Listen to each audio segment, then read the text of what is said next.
So last time we talked about the stress tensor, and we talked about the relationship between the stress tensor and the stress cube, that there's always, like, if you think physically about what the stress tensor means, think about the stress cube. There's always a correlation. You know, those two things always mean the same thing. And so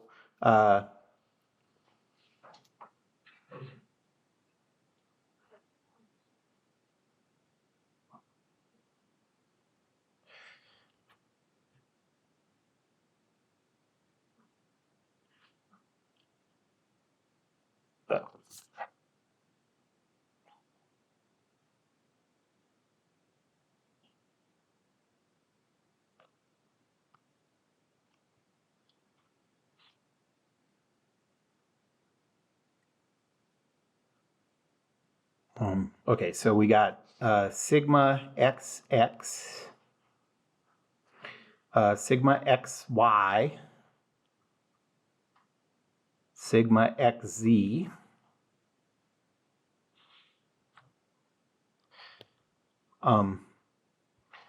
all of those, the first subscript is x because that's on the x face, okay? So remember that each face is defined by if that, if the coordinate system lived inside that box, it's the face that the arrow would pierce out through, like the alien in Aliens, okay? So that's how you identify the face. It's the aliens meaning. And then you have sigma YY. These two, this one is sigma XY again because of symmetry. This one is sigma YZ.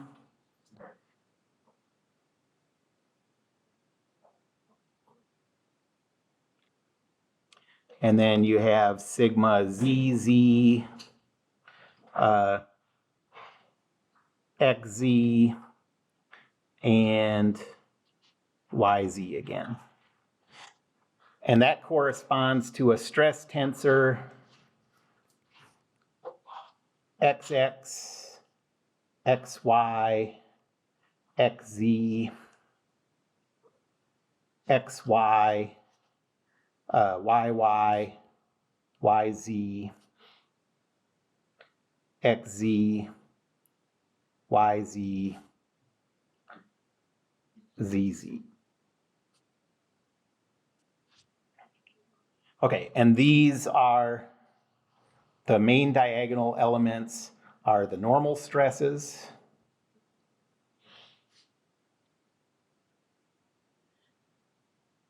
And from the stress cube, you can see why it's called that, because those are the three stresses that are perpendicular to their face, okay?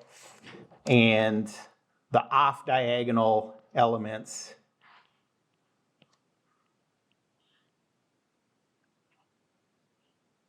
are called shear stresses.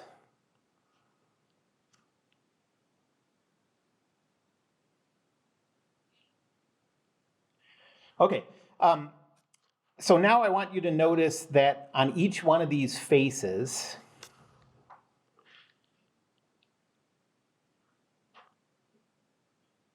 there is a vector of stress values.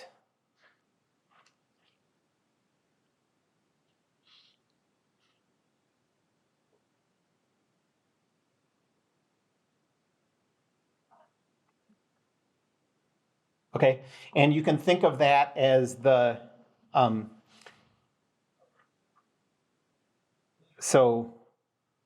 for example, on the positive x face,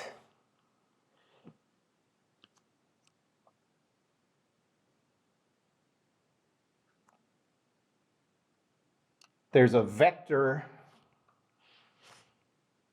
of stress values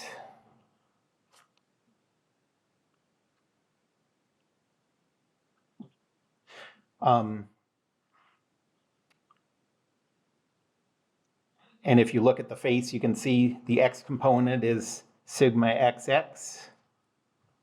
The y component is sigma xy. And the z component is sigma xz. And this vector has a name. This is called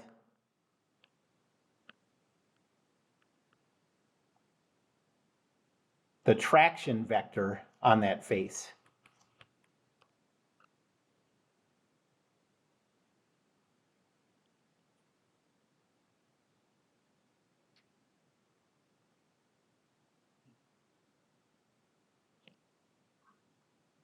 Okay, so you can identify, for each one of these faces, you can identify the traction vector. Like, for example, the traction vector on the positive z face, that's the one facing us here, has an x component of sigma xz, a y component of sigma yz, and a z component of sigma zz.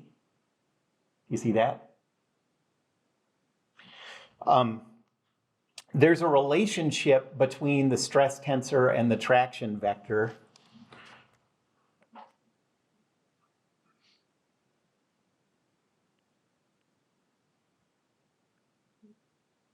So a relationship between the stress tensor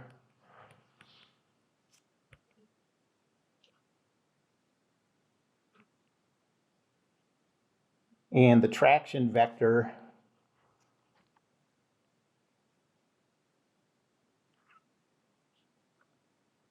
on a face. And that relationship is, so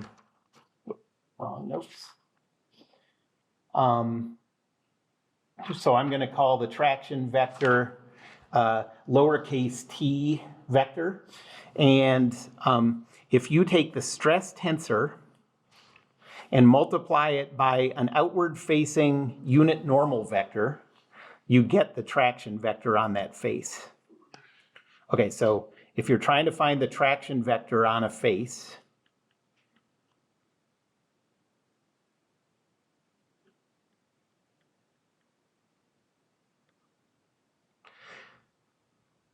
take the stress tensor,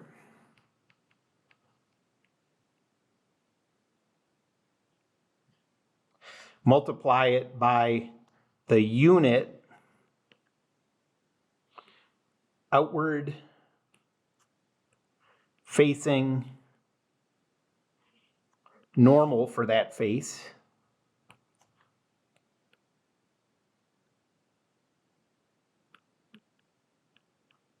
and you get the traction vector back. So let's do an example.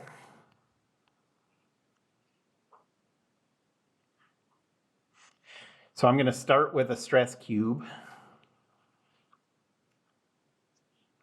And instead of just constant names, I'm going to give it some values. So let's say in megapascals, we have 10 that way.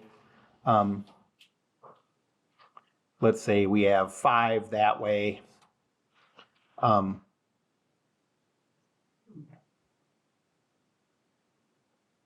Negative 15 that way. Symmetry requires 5 like that. And then let's say we have 20 that way. And let's say that's it. Okay, yes? For the sigma YY, the side. Oh yeah, you're right. That's a double negative, and right. So if you really saw that, so that was not what I meant. This is what I meant. But if you see it with a negative and a direction, like you have to interpret that as a negative for going down and a negative, and so it's a positive value going up. Okay. I was like imagining to write every single value like that. Yeah. Right.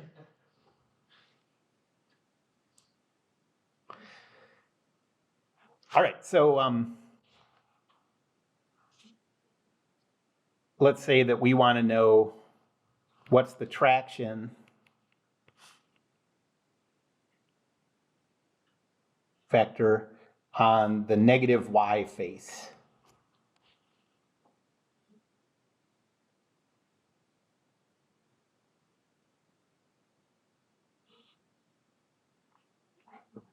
Okay, well, the positive y face is the one that's on top. The negative y face is the one we can't see, but it's on the bottom.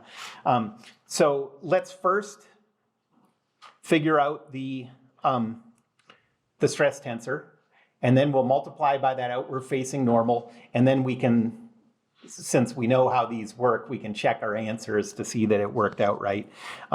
So the stress tensor for this, the XX stress is positive 10. The XY stress is negative 5. And then we have 0, 5 for symmetry, negative 15, 0, 0, 0, negative 20.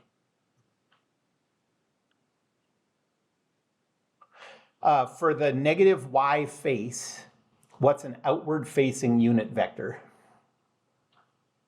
0, -1. Yep, perfect. 0, -1, 0. Anybody have any questions about that? Yeah. Well, just about the values. So if we're not given a value or a variable, are we to assume that it's 0 in that direction? Yes, that's right. Yep. Okay, so now the traction vector on that face is going to be computer problems.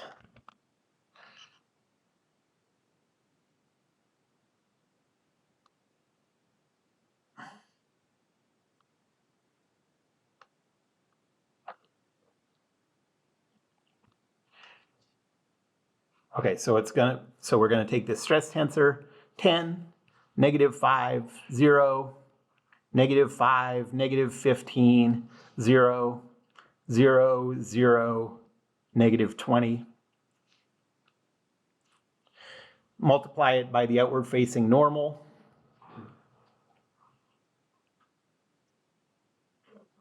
And what you get is positive 5, positive 15, 0. And the units are megapascals, just like they were for the stress tensor. Okay, so does that make sense? We have an x component in the positive, of positive 5, a y component of positive 15, and a z component of 0. Well, it has to be the opposites of these. So we have 5 on the positive y face, we have 5 in the negative x direction. So on the negative y face, we have to have positive 5. On the positive y face, we have a 15 in the negative y direction. So on the negative y face, it has to be positive y direction, and then there's no z. So that works out.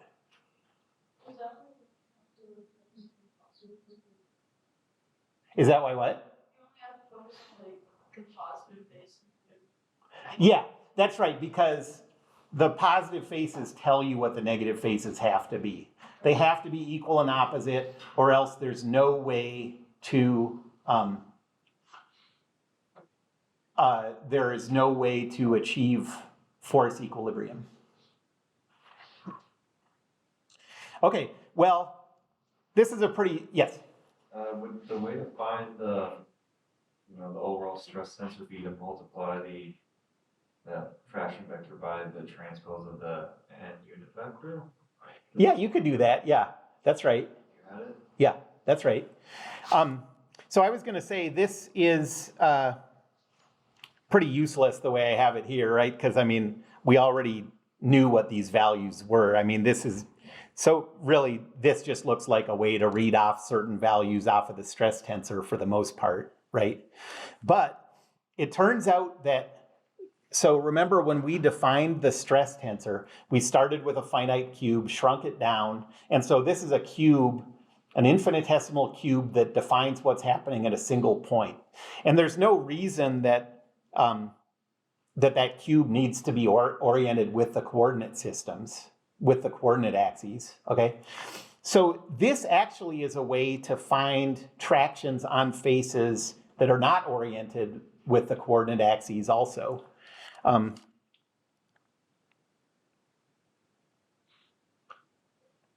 So this works with faces at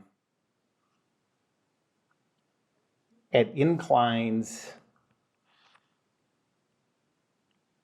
with the coordinate axes too.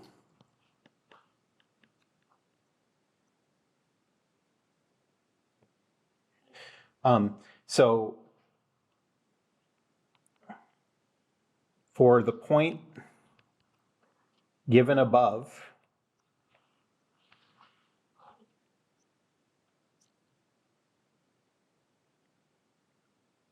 what's the traction vector on a face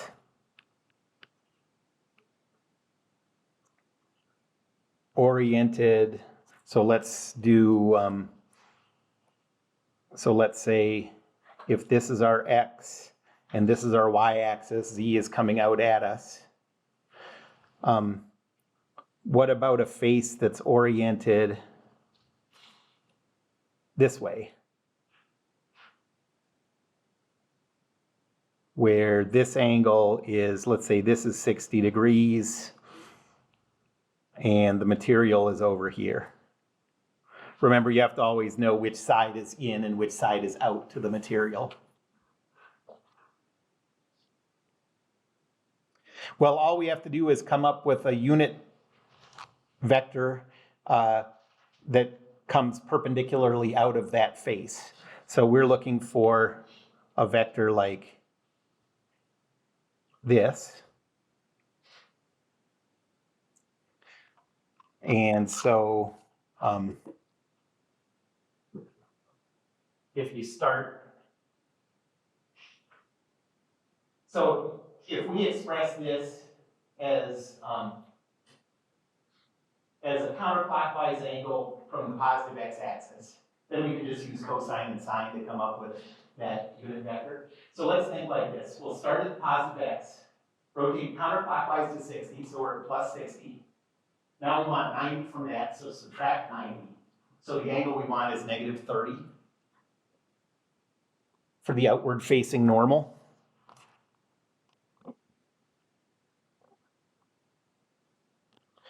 Okay, so our outward facing normal is cosine of negative 30, sine of negative 30,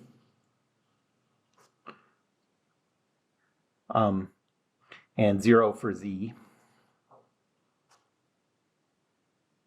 So this is going to be 0.866, negative 0.50.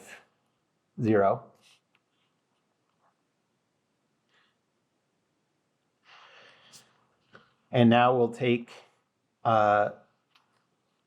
this stress tensor.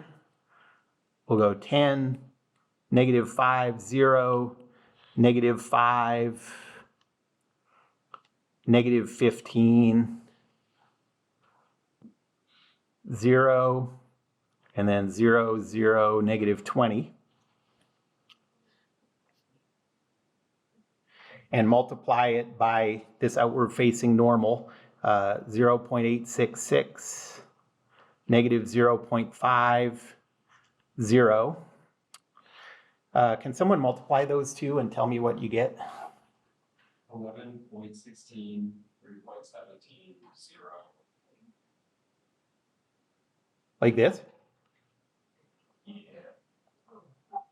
Okay, the units are megapascals, and that is the traction vector that's acting on that face. So if you pictured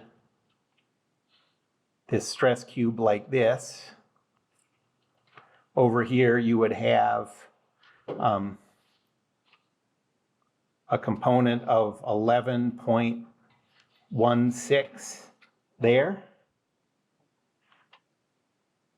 a component of 3.17 there, and then no z component.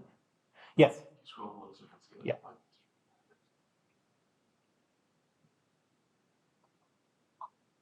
Okay, so that's not a, yes. I'm a little curious, so the stress tensor is talking about a cube, and at some point we get to 2D here. At some point, what? We went to 2D.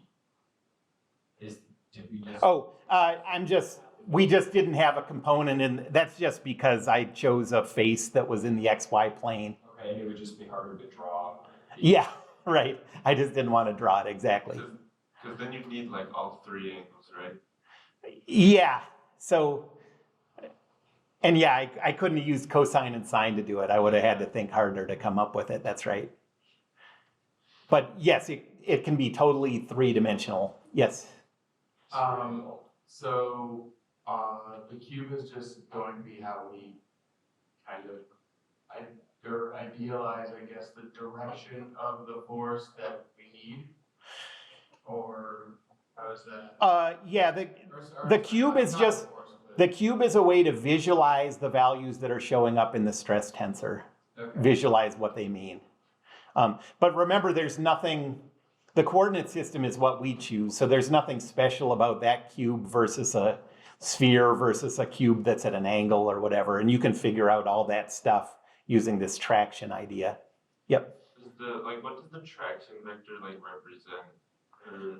Yes, it represents, so we stopped thinking about forces, okay? We started thinking about forces divided by a unit area, because otherwise it would go to zero and it doesn't help us, okay? But so if you think of the loading as force per unit area, then this tells you if you cared about the action on a face at whatever angle, this tells you the force per unit area vector that's acting on that face. And it's useful in coming up with boundary conditions when this stuff becomes differential equations and stuff. We're going to see that this idea, I'm going to write this down while I'm saying it.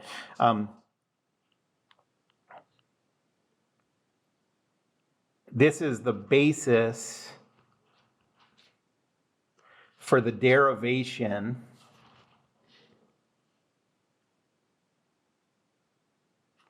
of principal stresses. That'll come up, I think, in a couple weeks.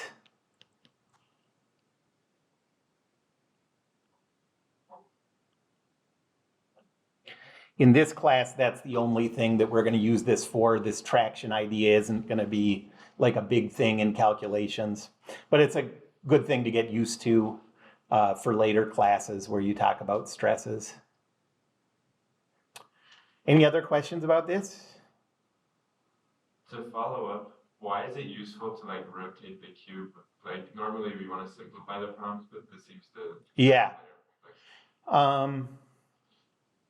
You had some other constraint that was easier rotated. Well, yeah, for one thing, you can use it for boundary conditions. So like if you have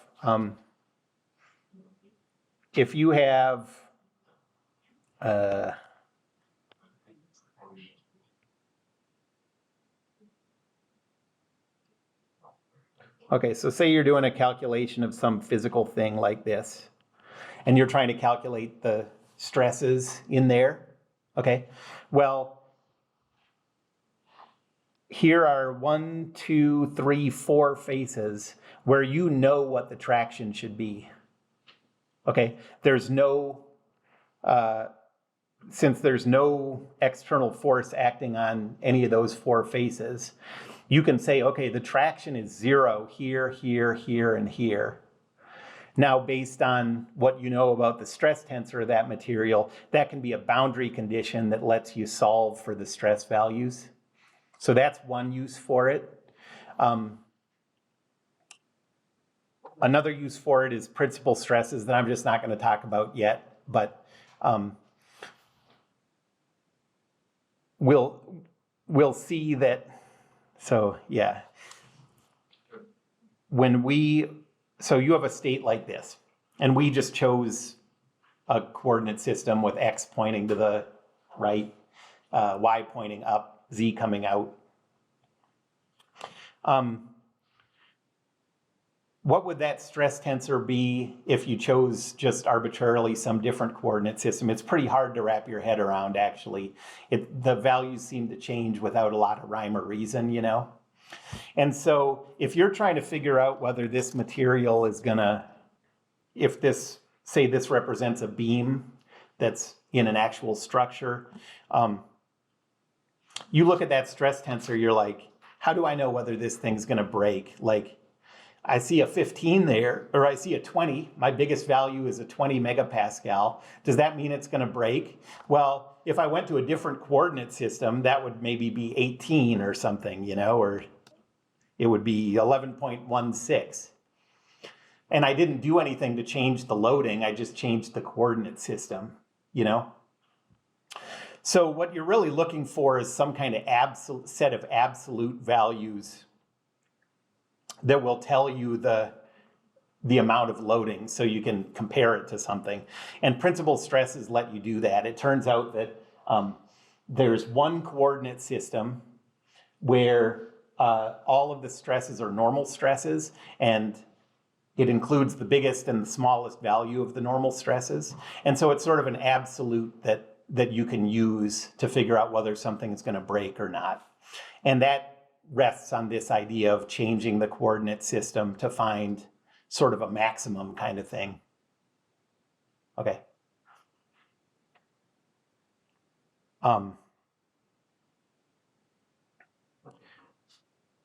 There are a couple of other cases that we'll get to later that I'm not going to mention that where you're going to want to know what you're going to be given a stress tensor or a stress value, and you're going to want to know what that would be in another coordinate system.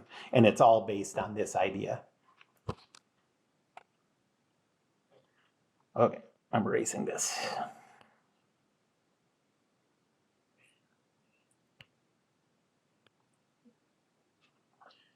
Okay, so now we're going to talk about strain.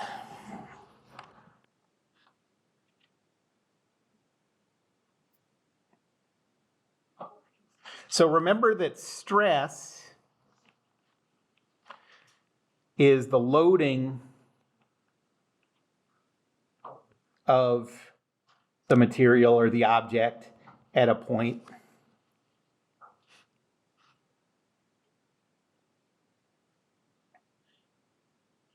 The strain is the deformation of the material at a point.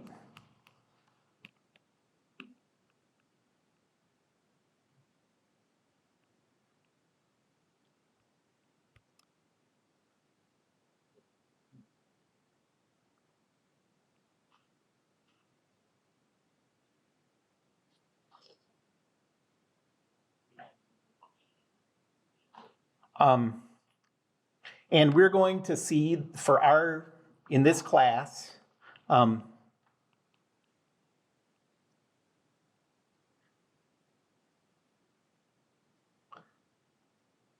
there's a linear relationship between stress and strain. When you're in 3D like this, a linear relationship means a matrix multiplication, a matrix of constants.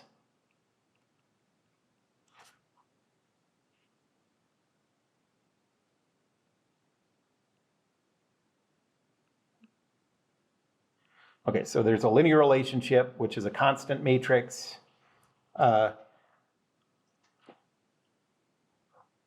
Between stress and strain.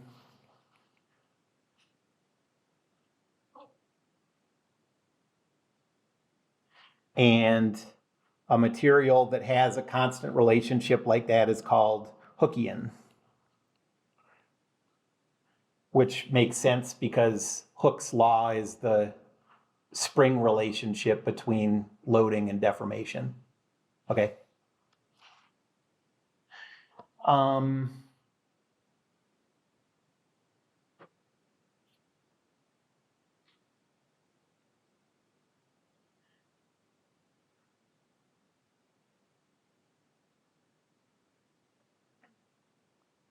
for engineering materials,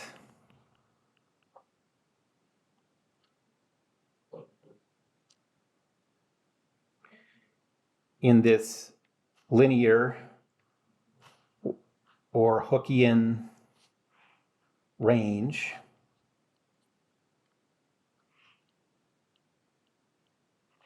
the strain values should stay below about 1 times 10 to the minus fourth.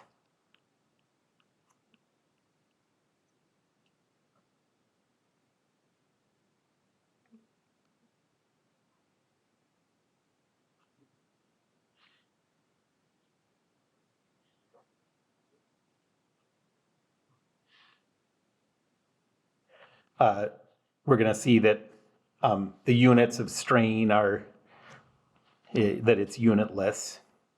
So that's just a pure number.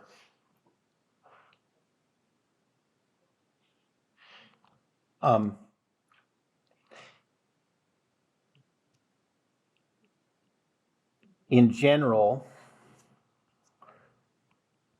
when you deform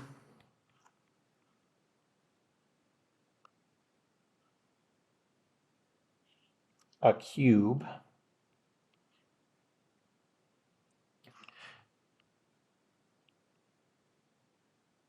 it will become a parallelepiped.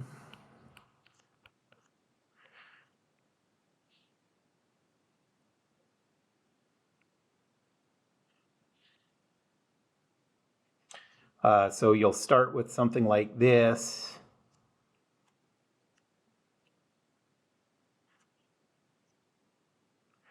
And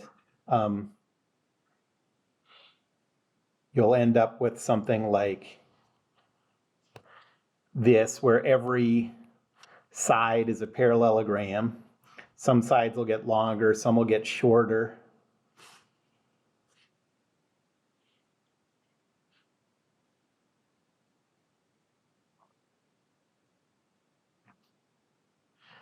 So this is what happens under the deformation.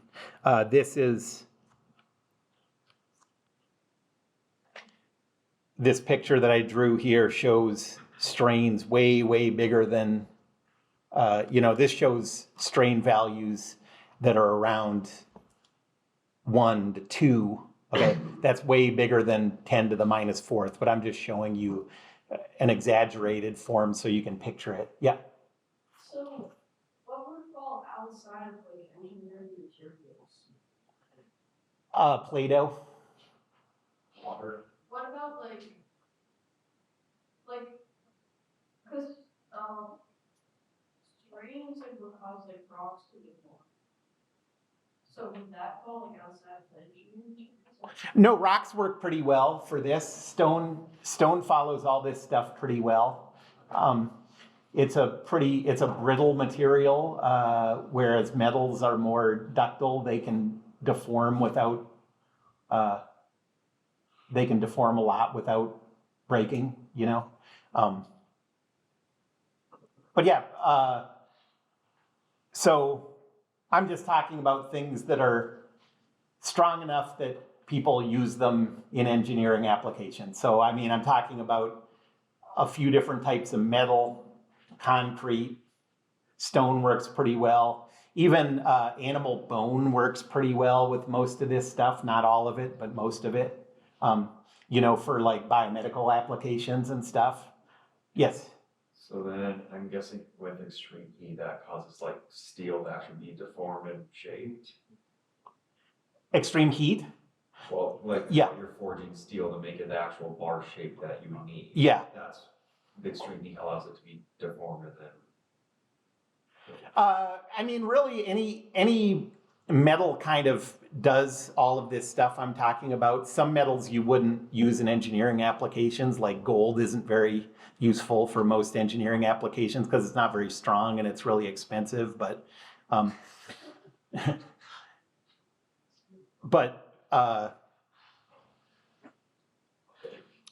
copper and steel and iron and any kind of metal that I can think of has all these characteristics. It's just the values would change.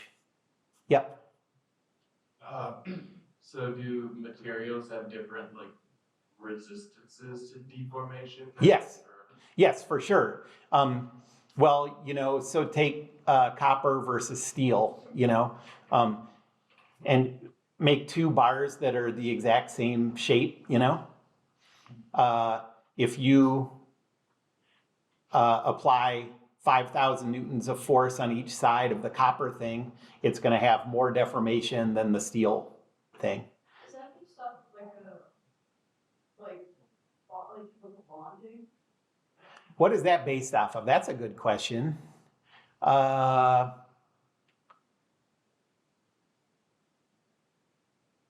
I guess it has, it has something, I guess it does have something to do with the chemical bonding, Which would probably. make sense because then heat allows it to eat, since the Uh-huh. atoms are moving more, it allows Isn't it it to like be easier. Uh-huh. Like the, Oh, yeah, I got what you're saying. Yes, that's true. Yep. it's like the crystal structures, right? Yeah. Yeah, You can make like forged steel, which is a lot stronger than Right. cast steel. Yep, that's right. Yeah. Okay, so if you imagine going from a cube into this just sort of general parallelepiped shape, there's a lot of stuff going on. There's stretching and contracting, and then there are angle changes between the sides. And that's basically going to define the different types of strain, whether you're talking about stretching and contracting or whether you're talking about angle changes. So first, let's talk about the stretching and contracting. These are called the normal strains.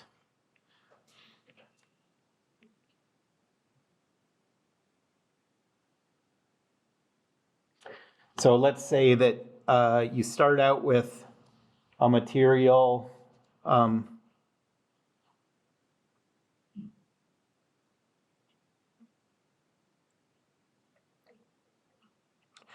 let's say that this length before the deformation is capital L sub 0.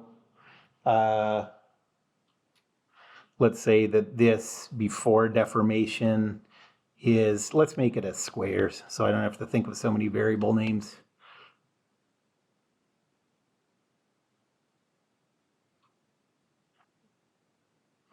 And then after deformation, it's like this. So let's say that this is lowercase ly, and this is lowercase lx. And we're thinking of a coordinate system like this.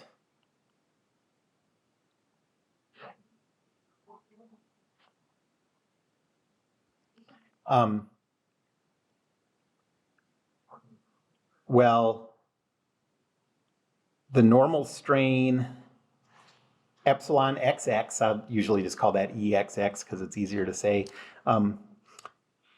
is the change in the length in that dimension divided by the initial length. So this is going to be Lx minus L sub 0 divided by L sub 0. So if it doesn't deform at all, Lx is equal to L sub 0 and you get 0. If the size doubles, say that this thing started out as with a length of 1 meter, and after it stretches, it's 2 meters.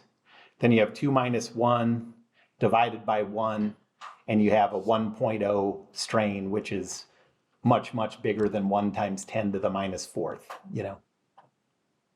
And you can see from this definition that this is a unitless thing. You have units of length on top and units of length on the bottom.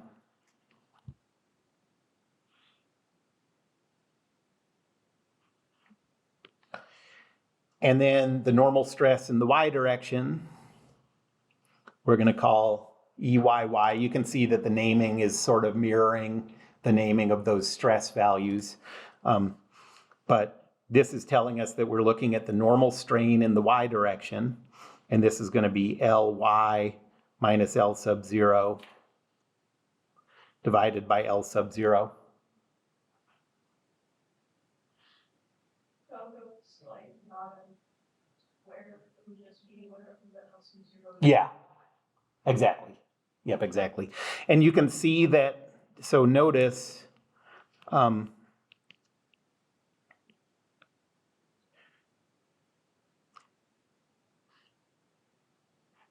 strain, a normal strain, let me write it as normal strain. A positive normal strain value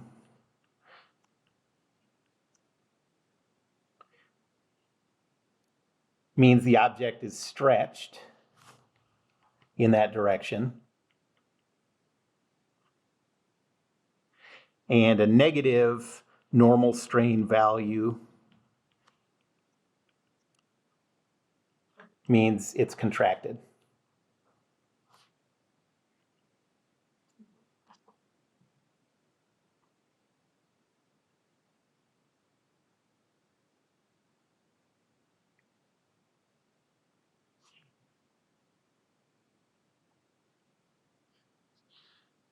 Okay, so for example, let's say that we have a material that starts out as 1 centimeter in that direction and 0.008 meters in that direction. And after deformation,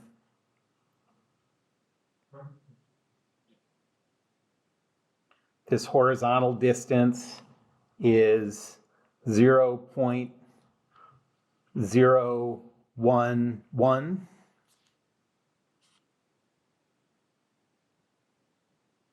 And this vertical distance is 0.007.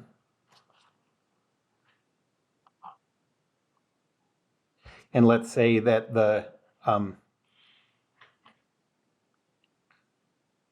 Z length is unchanged.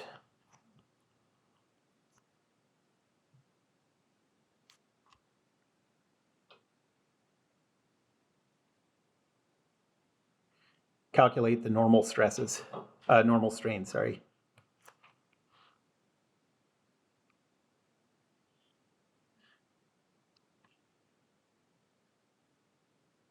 Okay, so EXX is 0.011 minus 0.01 divided by 0.01. Can someone calculate that? Oh, I have it here. So that is 0.1. So is that a realistic amount of stretching for a engineering material? No, that's way bigger than 10 to the minus fourth. Yep. You calculate the rules. Oh, wait, no, never mind. Limit, normal, strains over the EXX, Y. Yes, that's right. The shears are going to have mixed subscripts. Yep, that's right. And EYY is 0.007 minus 0.008 divided by 0.008. And for that one, you get negative 0.125. Again, that's too big, but it's just an example. Do the signs make sense on these? Yes. Yeah, the one that's stretched is positive, the one that contracted is negative. And then for Z, it's just going to be 0 because we have basically, you can think of it as L0 minus L0 divided by L0.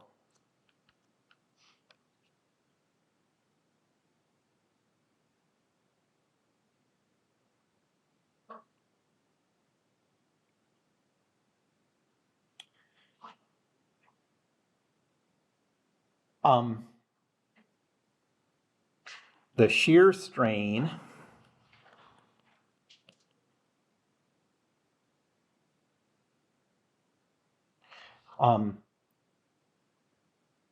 remember that this is the one that determines the angle changes. So these are changes in angle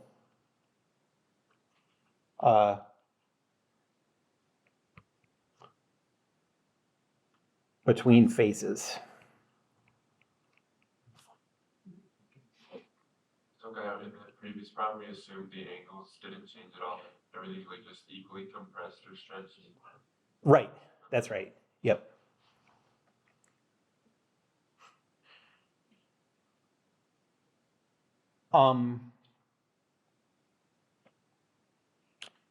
So let's define this angle theta AB, okay, is the angle after deformation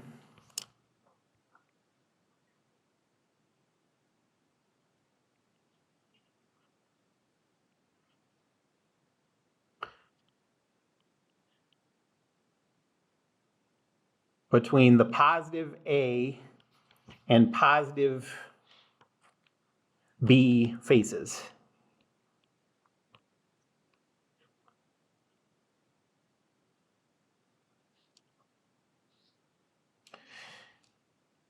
Then the strains, and I'm going to denote the shear strains with that's a lambda, right? With a Greek letter lambda.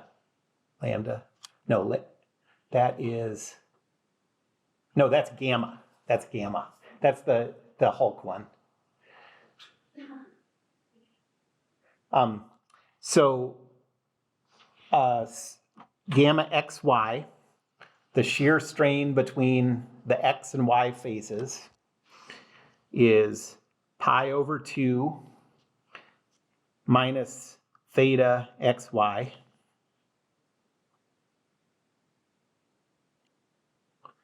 Gamma xz is pi over 2 minus theta xz. And gamma yz is pi over 2 minus theta yz.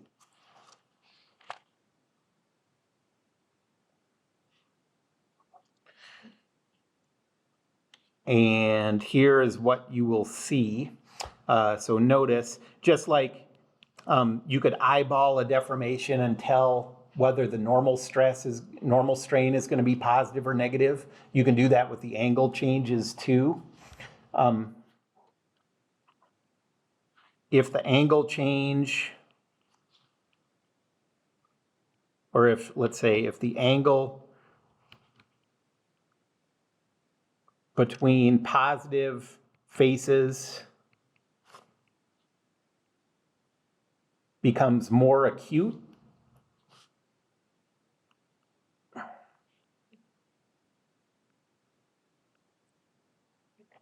that means that the shear strain is positive.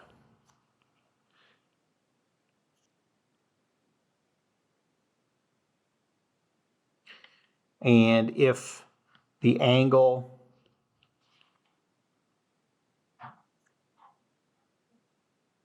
between positive faces becomes more obtuse,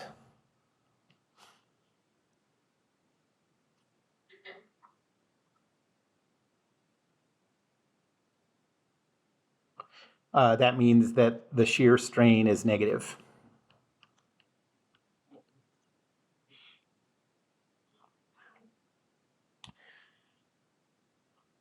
Okay,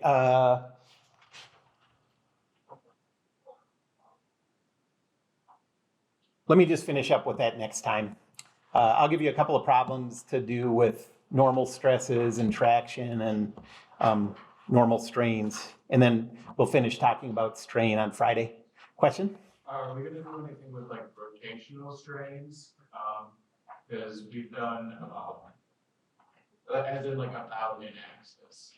Yeah, well, so we still have not talked at all, and we won't for a while, about how these different types of stresses and strains come about. But more than half of the class is gonna be saying, in this setup, if you twist this, do this, what does that do to the stresses? What does that do to the strains? So yeah, we will get to that stuff, but it'll all be expressed in these terms.